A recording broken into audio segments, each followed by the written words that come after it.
अस्सलाम वालेकुम नाजरीन, आप जुड़ रहे हैं अभी डडेली गढ़ियाल न्यूज़ के साथ और मैं हूं आपके साथ महविश लतीफ़। नाजरीन, आज मैं आपको बताती चलूं, जैसा कि आप सब लोगों को पता है कि अगर कला की बात की जाए, यहाँ पर कश्मीर में भी कला की बिल्कुल भी कमी नहीं है।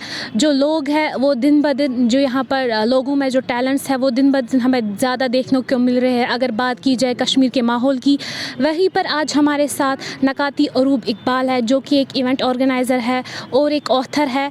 आज हम उनसे ही उनकी जर्नी के बारे में बात करते हैं। सबसे पहले इनका हमारे शो पे वेलकम करते हैं। Thank you so much Mahwish, आपका बहुत बहुत शुक्रिया।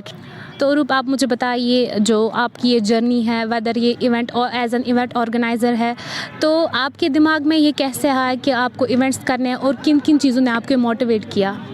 पहले अगर बात करें तो 2019 में मेरे को ये दिमाग में आया कि इवेंट करना चाहिए। जब मैंने अपने कश्मीर की हालात देखी तो मैं एक चैरिटी इवेंट करना चाहती थी, बट ड्यू टू लॉकडाउन हर एक सफ़र कर रहा था। तो उस टाइम पे जो ज़्यादा सफ़र हो रहे थे वो मेंटल हेल्थ लोगों की सफ़र हो रही थी। तो वो मेरा पहला इवेंट था 2019 में, बे-ई-बहार।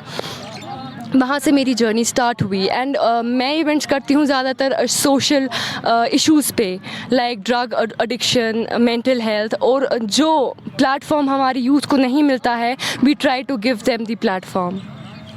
तो अरूब, आपने अभी बोला कि आप लोग ट्राई करते हैं कि जो हमारा यूथ है, जिनके पास टैलेंट है लेकिन उनको समझ नहीं आता कि वो कैसे मतलब पब्लिक को अपना टैलेंट दिखाए कि वो क्या क्या कर सकते हैं।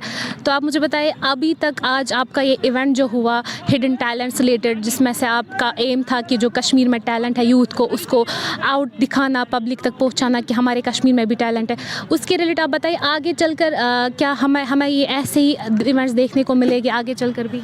जी बेशक, हमने अपने यूथ को हमेशा ये बात बोली है कि फेथ होप लव, ये नाम में ही पूरा डिफ़ाइन करता है। Faith hope love, faith hope love आपके लिए हमेशा यहाँ पे है। आपको कोई प्लेटफॉर्म चाहिए या कोई भी अवेयरनेस करनी है तो उसके लिए हमारी प्रोडक्शन हमेशा यहाँ पे पेश है। तो अरूब, अगर हम बात करें कश्मीर के अभी के जो करंट हालात है, यहाँ पर अभी आए दिन हमें मिल रहे हैं डोमेस्टिक वायलेंस के केसेस देखने को मिल रहे हैं। आगे चलकर आपका है कोई ऐसा इवेंट जो अवेयरनेस करेगा लोगों के रिलेटेड इस बारे में क्रिएट? जी बिल्कुल, हमने आगे प्लान्स रखे हैं कि जैसे कि डोमेस्टिक वायलेंस होते हैं, एसिड अटैक्स होते हैं, इन पे बेशक हमारे आगे जाके इवेंट्स आएंगे। इवन इवेंट्स ही नहीं, हम पब्लिक अवेयरनेस इसमें स्प्रेड करेंगे, जैसे कि हम रैलीज़ वगैरह निकालेंगे इस टॉपिक पे। तो अगर आप बात की जाए, आप एक ऑथर भी है, आपने बहुत सारी एंथोलॉजीज़ पे भी काम किया है। बेसिकली आपका क्या थीम है जिस पे आप ज़्यादा फोकस करती है? मेरा बेसिक थीम यही है कि मैं जो करती हूँ प्रैक्टिकली फील्ड वर्क, वो भी मेरा होता है सोशल इश्यूज़ पे, और अगर मैं लिखती हूँ वो भी मैं लिखती हूँ सोशल इश्यूज़ पे। मैं सुसाइड्स पे लिखती हूँ, मैं ड्रग एडिक्ट्स पे लिखती हूँ। मेरा यही है कि सोशल इश्यूज़ जो है हमारी सोसाइटी में वो इरेडिकेट होना चाहिए। अब आपने सोशल इश्यूज़ का कहा, लेकिन जो कश्मीर में जो बहुत सारे लोग हैं उनकी थिंकिंग है कि जो ये इवेंट्स हम लोग करते हैं या कोई भी करता है, इन इवेंट्स से उतना इम्पैक्ट नहीं पड़ता है, क्योंकि उनका बिलीव है कि we should do practically things. क्योंकि बहुत सारे लोगों को यहाँ पर थिंकिंग है कि ये जो इवेंट्स हो रहे हैं, चाहे वो ड्रग दी एडिक्शन पे हो रहा है या किसी चीज़ पे, इस पर कोई असर नहीं पड़ता पब्लिक पे, ये वेस्ट है। इस बारे में आप क्या कहेगी? अगर हम बात करें ड्रग एडिक्शन की, तो मैं आपको बताऊंगी इवेंट में अगर 100 लोग होंगे और 100 में से 10 ही लोग कुछ लेकर जाएंगे, वो एक इवेंट मैनेजर के लिए बहुत बड़ी बात होती है, और वही 10 लोग कुछ आगे वो बात पहुंचाएंगे। और ये बेशक सही बात है कि प्रैक्टिकल वर्क जो होती है ग्राउंड पे वो ज़्यादा इम्पैक्ट रखती है, बट उसके लिए हमारी पूरी सोसाइटी को हाथ में हाथ रख के यूनाइटेड होकर चलना है, तब जाके हम अपनी सोसाइटी को इन सब इशू से बाहर रख सकते हैं। आपको जैसा कि पता है कि कश्मीर में क्या माहौल है, लेकिन यहाँ पर लड़कियों को जल्दी सपोर्ट नहीं किया जाता, जैसे ही वो कुछ करती है, फील्ड वर्क करती है। आप मुझे बताइए आपकी फैमिली का कैसे सपोर्ट था, जैसे जब आपने स्टार्ट किया, चाहे वो एज एन इवेंट ऑर्गेनाइज़र था या एज एन ऑथर था? پہلے اگر میں ایونٹ آرگنائزیشن کی بات کروں تو فیملی کا سپورٹ کچھ زیادہ اچھا نہیں تھا، بیکاز آپ کو پتہ ہے کہ ایک نیرو مائنڈیڈنیس، اور وہ زیادہ تر لڑکیوں کی اور ہو رہی ہے کہ نہیں لوگ کیا کہیں گے، وہ کیا ہوگا.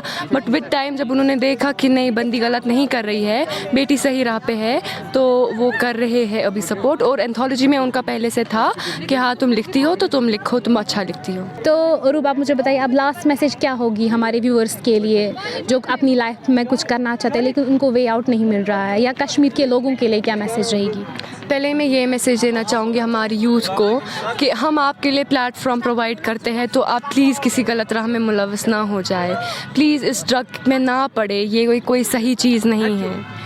اور دوسری چیز یہ میں بولنا چاہوں گی کہ کسی کے پاس کوئی بھی ٹیلنٹ ہے وہ اس کو شو کیس کرے، وہ اس کو چھپائے نہ، کیونکہ ہر ایک میں کوئی کیلیبر ہوتا ہے، اور سٹارٹ میں ہی آپ کو نہیں سمجھ میں آئے گا آپ میں کیا ہو، آپ فیل ہو جاؤ گے، but you need to pass, because practice makes a man perfect. تو وہی بات ہے، آپ پریکٹس کرو گے and you will reach the skies. Thank you.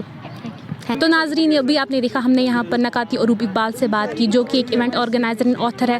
ابھی ان کے یہی میسیج ہے یوتھ کے لیے کہ اگر جس کے پاس جو کوئی ٹیلنٹ ہے اور اس کو وہ وے نہیں سمجھ آ رہا ہے کہ وہ کیسے باقیوں کو اپنا ٹیلنٹ دکھائے، تو ابھی FHL ان کی پروڈکشن کا نام فیتھ ہوپ لاؤ پروڈکشن ہے، وہ اپنے پروڈکشن کے تھرو لوگوں کو پلیٹ فارم پرووائڈ کرتے ہیں. آگے بھی ہم آپ تک ایسے ہی لوگوں سے تعارف آپ کو کرواتے رہیں گے. فی الحال کے لیے آپ ایسے ہی اپڈیٹس پانے کے لیے جڑے رہے ہمارے چینل دا ڈیلی گڑیال نیوز کے ساتھ. تب تک کے لیے دیجیے مجھے اور میرے کیمرہ پرسن کو اجازت. میں محوش لطیف سری نگر سے.